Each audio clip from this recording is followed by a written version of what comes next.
Hi, my name's Daniel Bos, and I've been part of the project Retracing Footsteps, and we've currently got an exhibition at the moment at the Grosvenor Museum in Chester. So as you can see, this exhibition is focusing on some of my research, which has been looking at the visitors' books that were housed at the summit of Yr Wyddfa in the 19th century.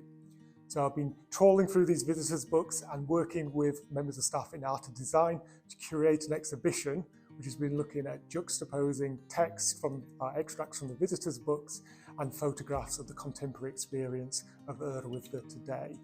So what I've really enjoyed about this project is uncovering these lost voices about how people have engaged with their mountains. A lot of them have been really interesting in the sense of the humour that they use in the extracts, the creativity, the poetry, and some of the sketches as well that people drew, which accounted for their experiences on top of the mountain. So today we've had a great workshop with the Eryri National Park Authority to discuss how these ideas can be taken forward.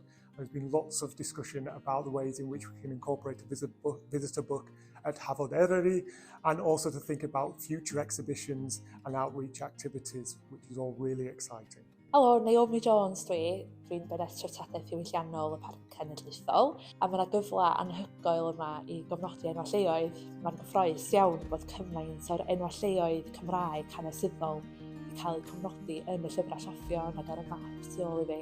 Ac mae yna gyfle gwych i ddefnyddio'r enwau yma rwan i gael eu cofnodi yn y gwaith ehangach da ni'n gwneud fel awdurdod y maes enwau lleoedd.